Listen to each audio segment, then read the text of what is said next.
you have purchased your book now, not only do you get the book, you will also get me coaching you step by step on how to head off the storm that is absolutely coming if you don't train up a child in the way he should go. I can promise you this, and Mr. Demmer can promise you this. We have seen some of your worst nightmares. I promise you. The investment you make in your child today will pay tremendous dividends tomorrow. So let's look at this activity 1.6. Fun follows work. We want you to develop a list of situations that parents should. Activity 1.6, fun follows work. We're going to develop a list of situations that parents should create at home to allow their kids to experience a positive consequence, such as he wants to watch TV. What is your response? Sure, go ahead. No, that Absolutely. is not your response. What the fun only comes after you get what you want. Well, what do you want, Mr. Glenn? Chores is what we call them. I don't know what you call them, but every kid needs to have responsibility at the home. That way, they will feel a part of the family. So the answer would be absolutely. You can watch TV as soon as you finish the chore. In this example, it's drying the dishes. It could be mowing the yard. It could be washing the car. But you better have a list of things because this kid's going to want a lot of stuff from you. And You why is no so important to not say? no, Why it's so important to not say that? No, but you'd because rather absolutely. absolutely. I can answer that question. I've been dealing with strong willed kids for a long time, and I can promise you this that word no is an absolute trigger, and neither do I. In fact, the only reason I ever hear no anymore is from my wife. Other than that, it's absolutely. The bottom line is, guys, and we can also use sure. Those two words, absolutely and sure, has something tagged to it. And your kid will figure that out by absolutely. You can go to your friend's house as soon as that room is cleaned. Sure, you can do whatever you want to do as soon as I get what I want. That is our lifestyle, guys. These kids cannot get what they want until mom and dad get what they want. And number one on the list, and always will be, is you want respect. And when you get respect, you're going to get all the chores done. You're going to get the things that you deserve without screaming, yelling, arguing, and fighting. Any comments, Mr. Denver? And it teaches your children a strong work ethic when you make them do something to get something. It's teaching them to live in the real world. It's just that important. This is really practical things. But like Mr. Glenn says, saying no, you're going to create a fight. So we don't want to say no, but we want to say, well, we say no to those things that absolutely going to zero tolerance behavior that's going to destroy that child's life. But if it's those things we can say absolutely to, sure to, make sure they have to earn the right to do that. To go to their friend's house, to play the video games. Absolutely, you can play your video games as soon as you go and clean your room to my satisfaction. And so this is an absolute winning tool for helping parents to win in the parenting department. Not only you lessen the arguing, but rather you also increase unity and not creating a negative environment with that child, but rather you saying, okay, you're in charge of your fun based on the things that I require of you, based on how fast you get it done, will determine what you get out of it.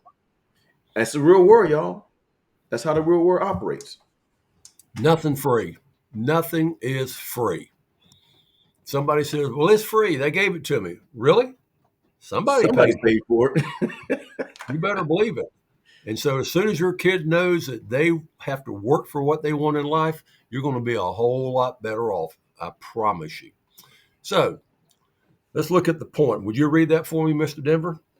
positive strokes and positive consequences, often it tends to both to increase children's positive behavior and to help children feel better about themselves.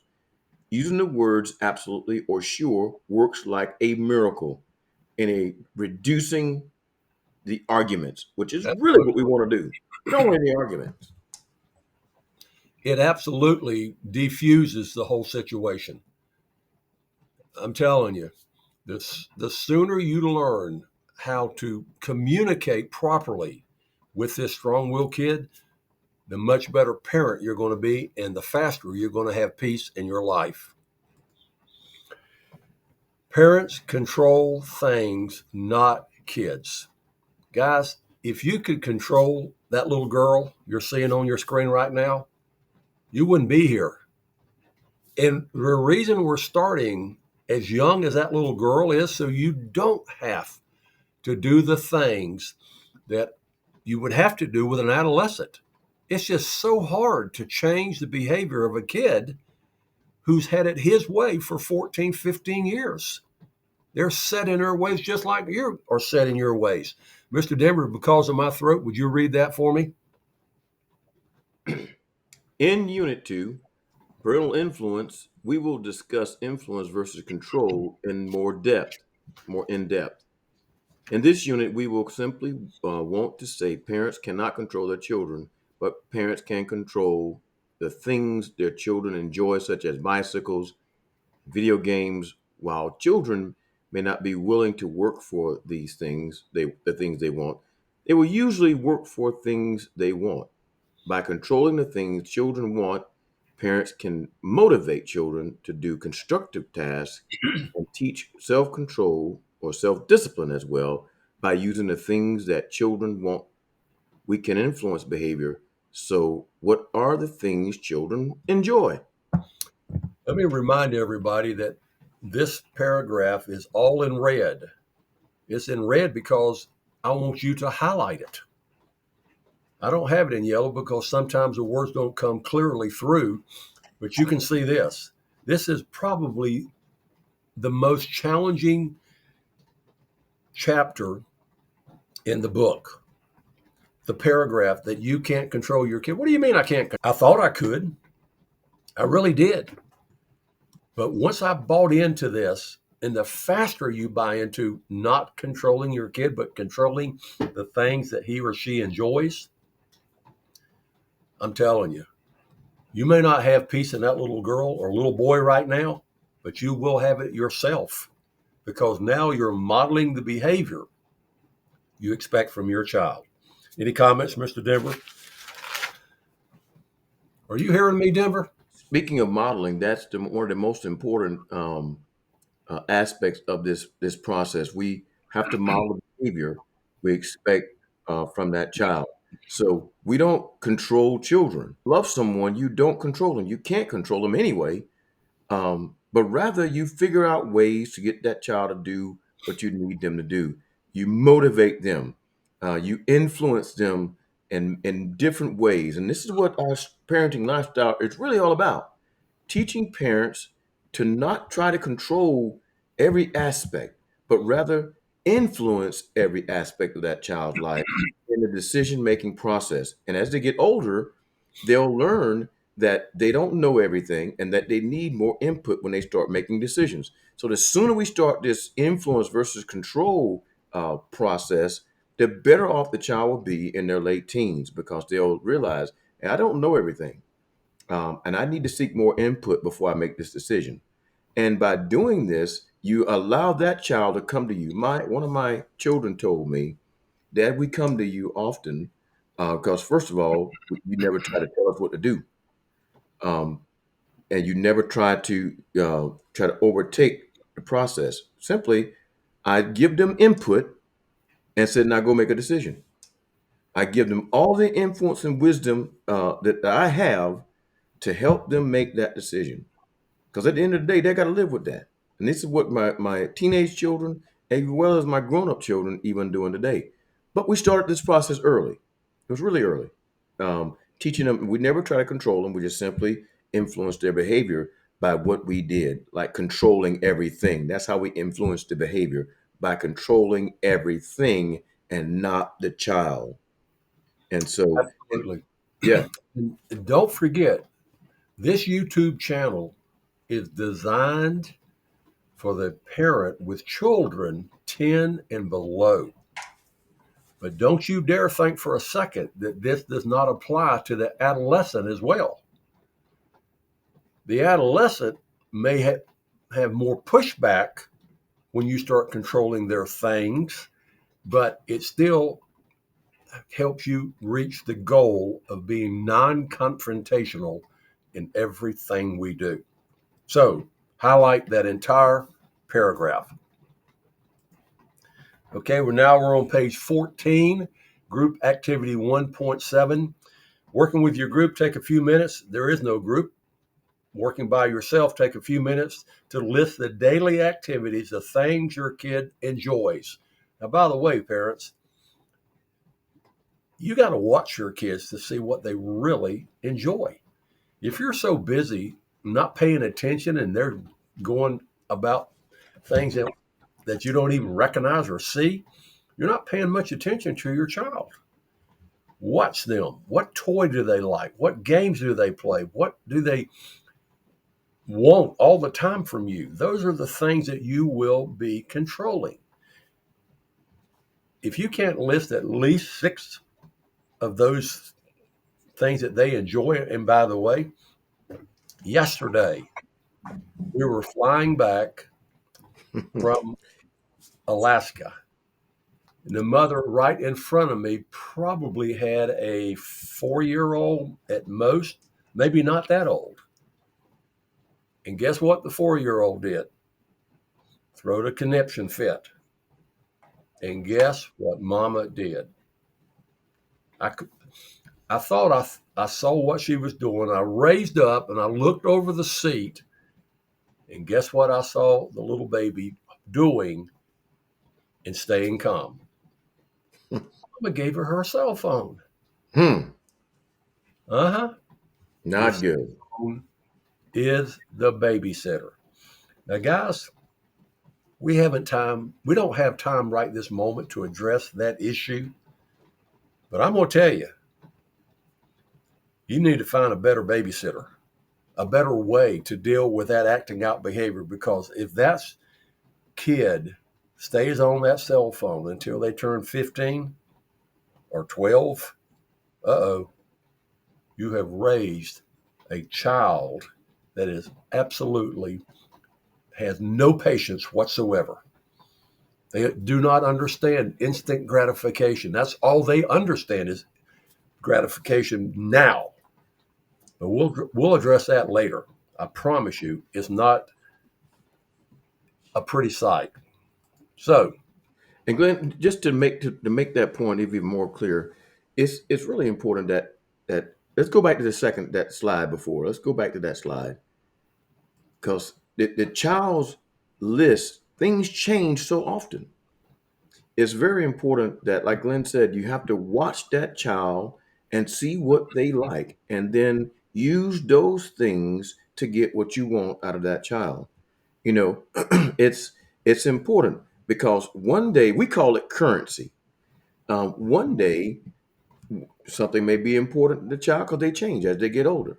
You know, and when you see those changes happen, then of course that you know that's your new currency that you're going to use for that child to get them to influence their behavior to do what you need them to do. absolutely. And you know, I've heard parents say for 20 plus years, nothing, they don't care about anything. Oh, yes, they do. You just weren't aware. And that's what we're focusing on right now. You being aware of what that child is doing. One time, I was walking through the church and I saw a mother that was in our empowered parent class. And she had a strong willed child. And this mother was sitting on a mat with a bunch of other kids and parents. But that little boy was so close to his mother, he couldn't have gotten any closer. And the moment I saw that, I said, oh, I found some currency. She would spend 30 minutes every night sitting by him, rubbing his back, talking to him. I said, okay, you are the currency, mama. You put him in bed tonight, you get down on your knees, you look him straight in the eye, and you say, Johnny, mama loves you with all of her heart, but you wouldn't listen to me today, and there's always consequences when you are disobedient. So tonight, I'm not going to rub your back. I'm not going to stay in the room. I'm going to leave right now, but don't you forget, I love you. So tomorrow, you will be obedient. Do you understand, son? Yes, ma'am. And guess what? The next day was a whole lot better because he wanted that back rub. He wanted his mama's time. And you're not being cruel, mom, for doing that. It may hurt you more than him because mamas want to do that. Mamas love these kids. But it's not going to be fun when this kid's 16 telling you what he's doing and he don't want your back rub no more. Yeah. And hitting you. Yeah, absolutely. Good point, Mr. Denver. The point on page 14, these are the things that your kids cannot have access to while in time out or restriction, whatever you want to call it. When we refer to our child's list of things or the child's list throughout this book, this is the page you want to come to. And as Mr. Denver said, this list is going to change. You probably need to evaluate this thing at least on a monthly basis, if not sooner, depending on how old your kid is. I mean, he may get a new toy for Christmas or his birthday, and 2 days later, that's not his motivator, not his currency anymore. So you've got to watch these kids. When to use a self-limiting timeout. Guys, I promise you, this is what I do all the time. What is a self-limiting restriction? What is a self-limiting timeout? Hey, I'll tell you exactly what it is. Let's read it. By the way, it's designed to be highlighted because it's that important. There are two types of timeout. Self-limiting, highlight, which says take as much time as you need. In other words, I don't put a time limit on little Johnny. Hey, you can act out as long as you want, Johnny, but that's how long you're going to lose the things you care about. Yep. What about dessert? Well, when I get what I want, the bottom line is self-limiting puts all the burden on that child to behave properly to get what he wants, not you controlling that child. A self-limiting timeout is used when a child has chosen not to do or complete a task. They have not done something bad as much as failed to do something they do not wish to do. Chore or responsibility. We will discuss how to respond in appropriate behavior, such as breaking rules, hitting, and being disrespectful in the next unit. When a child refuses to do homework, for example, one simple solution is to not allow the child access to any of the things on the list. What list, Mr. Glenn? The list on 114, unit 1.7, until the homework is completed and you're satisfied. We call this a self-limiting timeout or restriction. Self-limiting timeouts involve withholding a child's list of things in order to motivate children to do the tasks they would not do on their own. These are activities that children are not motivated from within to do. Motivators, the child's list of things, are withheld only until the child complete the task. Kids learn when they see the connection. I get to do the things I like as soon as I do the things mom and dad want me to do. That is when their behavior will change every single time. And if you have the right currency, I promise you, you'll see behavior modification quickly. And the goal here is really to help the child develop their own internal controls to do the right thing. You know, Absolutely. it's easy to, once you are the taskmaster right there trying to whip them into shape doing it while they're in front, they're in front of you. But when you go away and walk away, what governs that child then? Their own internal controls. And so this process takes the onus off the parent and put it on the child. Say, hey, look, this is what we need you to do. And take how much time as you need to get it done, but I want it done. Yep. And you're giving that child the opportunity to do a good job.